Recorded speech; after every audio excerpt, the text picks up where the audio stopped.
Continuous function से related कुछ जरूरी बातें क्या है ये जरा समझिए। यदि हमारे पास दो फंक्शन है, इफ एफ एंड जी, ये हमारे पास दो फंक्शन है, F and G are two real function continuous at real number C, किसी रियल वैल्यू सी के लिए वो कंटिन्यूअस है। यदि एफ कंटिन्यूअस है सी पर, जी भी कंटिन्यूअस है सी पर, तो हम ये बोल सकते हैं एफ प्लस जी दोनों फंक्शन का जो सम होगा एफ एक्स प्लस जी एक्स, तो वो भी कंटिन्यूअस होगा, डिफरेंस वो भी कंटिन्यूअस होगा, दोनों का प्रोडक्ट वो भी कंटिन्यूअस होगा। मतलब continuous plus continuous, continuous continuous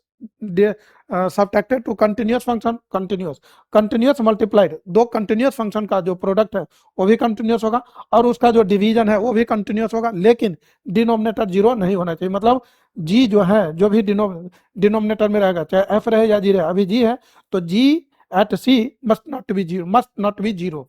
नहीं तो वो यदि वो जीरो हुआ तो फिर वो अनडिफाइंड हो जाएगा। नेक्स्ट है हमारा composition of two continuous function, दो कंटिन्यूअस फंक्शन का कंपोजिशन। कंपोजिशन का मतलब क्या था, जैसा कि आप जानते हैं एफ एक्स, एफ और जी हमारे पास कोई फंक्शन है तो एफ ऑफ जी, इसको हम लोग लिख सकते हैं एफ के अंदर जी एक्स, और गॉफ का मतलब होता है जी के अंदर एफ एक्स, तो इसको हम लोग कंपोजिट फंक्शन बोलते हैं। क्या बोल रहा है कि यदि हमारे पास दो फंक्शन है, एक F and G, are two real valued function such that fog is defined at C, यदि फॉग हमारा डिफाइंड है, इफ जी इज कंटिन्यूअस, यदि जी हमारा कंटिन्यूअस है सी पर, and F is continuous at G C, then ये जो fog आएगा, फॉग का मतलब हुआ एफ उसके अंदर G and then this is X, F of G X जो है ये भी कंटिन्यूअस होगा सी पर। इसका मतलब इसके लिए लेफ्ट लिमिट, इसके लिए राइट लिमिट, और फिर मतलब सी पे ये तीनों वैल्यू बराबर होगा। मतलब ये यदि इसके बारे में बोला जाए, दिस इज